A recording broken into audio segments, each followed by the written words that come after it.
ఓం నమో శ్రీ లక్ష్మీ వెంకటేశ్వరాయ శ్రీ మహాగణాధిపతి నమః.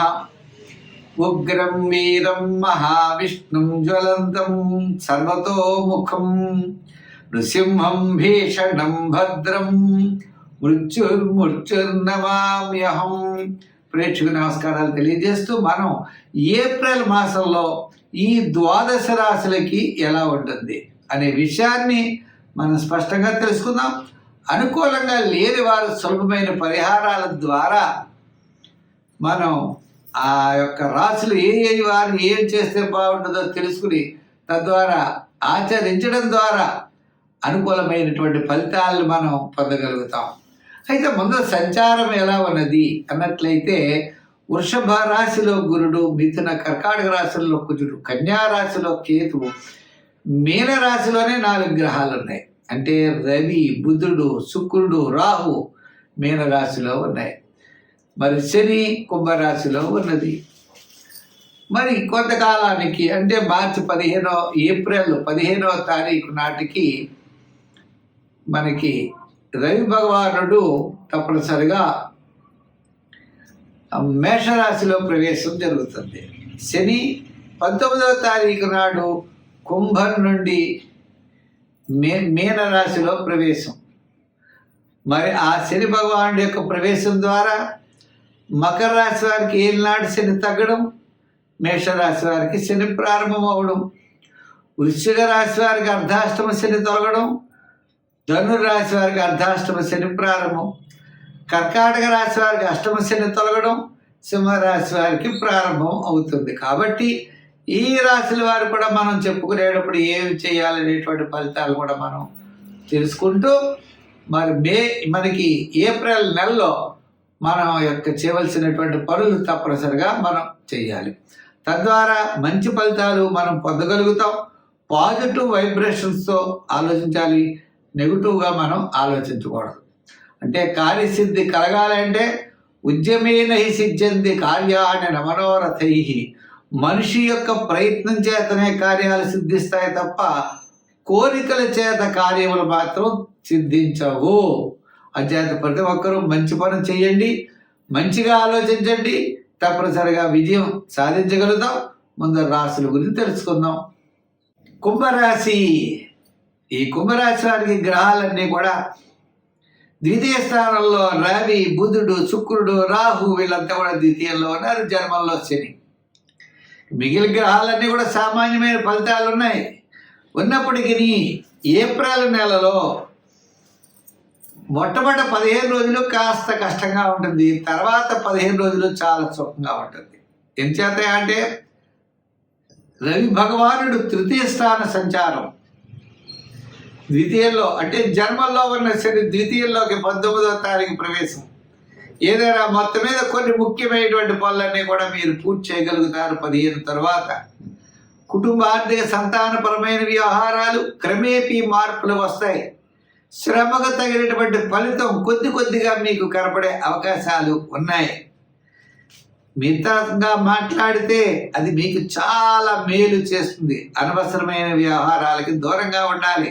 సత్యాయ మిత భాషిణం అన్నారు. అలా మిత్రుల యొక్క సలహాలు ఎవరైనా ఇచ్చారనుకోండి, మంచి సలహాలు తీసుకోండి.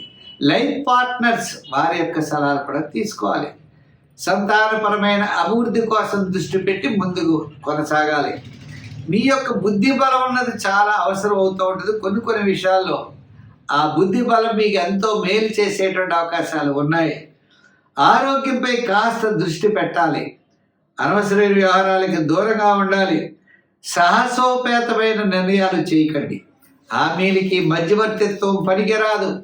ఉద్యోగ విషయంలో, వ్రాత పనుల్లో, రాజకీయ పరంగా మాట్లాడేటప్పుడు, వృత్తుల పరంగా పార్ట్నర్సు లేదా మనకు కూడా ఉండే వాళ్ళ విషయాల్లో జాగ్రత్తలు తీసుకోవడం చాలా అవసరం.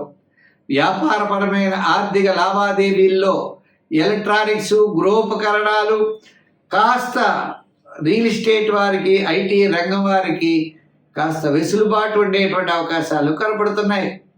అంచేత ఆర్థిక అంటే మీ యొక్క గతంలో మిమ్మల్ని ద్వేషించినటువంటి వారే కొంత మళ్ళా మిమ్మల్ని సానుకూలంగా రమ్మని ఆహ్వానాలు చేసే అవకాశాలు ఉన్నాయి. చేత శని ద్వితీయంలో జర్మన్ నుండి ద్వితీయ సంచారం, మరి సూర్య భగవానుడు ద్వితీయ నుండి తృతీయ సంచారం. అందుచేత మీరు తప్పనిసరిగా చేయవలసిన పని ఆదిత్య హృదయాన్ని పఠించండి 15 రోజులు. రోజు సూర్య భగవానుడికి నమస్కారం చేయండి. గోధుమతో చేయబడినటువంటి బన్నలు, రొట్లు ఆకలితో ఉన్న వాళ్ళకి పంచిపెట్టండి. సంఖ్యల్లో 8 వాడండి. కాకులకి ఆహారం నీళ్లు పెట్టండి. ఎంచేత శని దోషం ఉన్నది కాబట్టి తప్పనిసరిగా కాకులకి బౌల్లో పోసి వాటర్ పెట్టి వాటికి దాహం తీర్చండి. ఈ విధంగా శని భగవానుడి యొక్క ఆరాధన చేయడం ద్వారా, నవగ్రహ ఆరాధన చేయడం ద్వారా సంఖ్యల్లో 8, రంగుల్లో లైట్ బ్లూ, గ్రీన్ కలర్స్ ధరించండి. మంచి ఫలితాలు ఉంటాయి.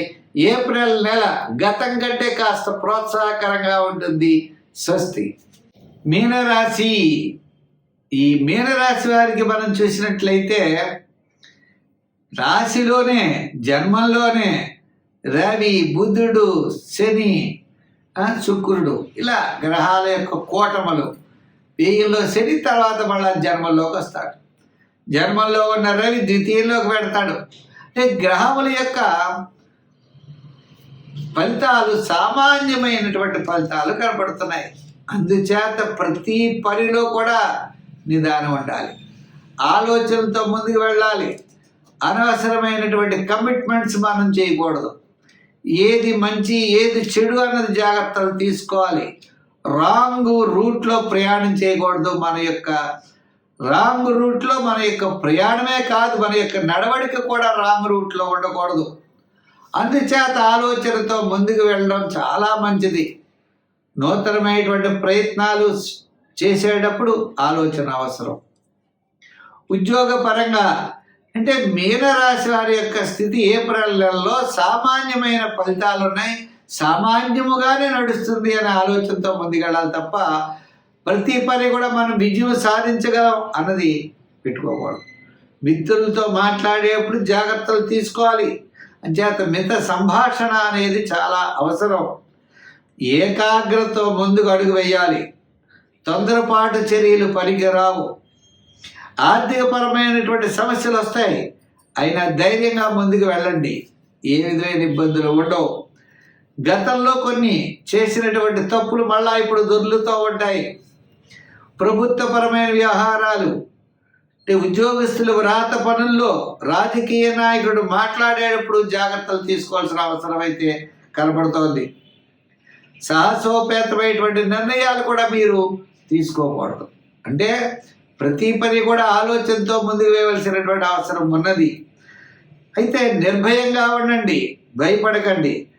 పనిలో ఒత్తిడి లేకుండా జాగ్రత్తలు తీసుకోవాలి. మీ యొక్క సంభాషణ విషయంలో స్పష్టత అనేది అవసరం. ఉద్యోగంలో నిదానం అవసరం. అలాగనే వ్యాపార పరంగా హామీలు ఉండకూడదు. పార్ట్నర్స్తో జాగ్రత్తలు తీసుకోవాలి. చేసే పని వారితో కూడా జాగ్రత్తలు మనం తీసుకోవాల్సిన అవసరం ఉన్నది. అంచేత అనుమానములు, భయము ఇవేం పనికిరావు. ఏకాగ్రత అనేది చాలా అవసరం. తద్వారా మీరు విజయం సాధించగలరు. కొత్త కొత్త ప్రాజెక్ట్స్ చేస్తే కష్టం, కానీ సామాన్యమైన వాటికి మాత్రం ఇబ్బంది ఉండదు. మీరేం చేయాలి? నవగ్రహ ప్రదక్షిణ చేయాలి. నవగ్రహ స్తోత్రాన్ని చేయండి. శివారాధన ఎక్కువ చేయండి. సంఖ్యల్లో 3 వాడండి. రంగుల్లో ఎరుపు, గోల్డ్ కలర్, తెలుపు రంగులు వాడండి. మంచి ఫలితాలు ఉంటాయి. ఆ విష్ణు యొక్క ఆరాధన కూడా మీకు మంచి ఫలితం ఉంటుందని తెలియజేస్తూ స్వస్తి.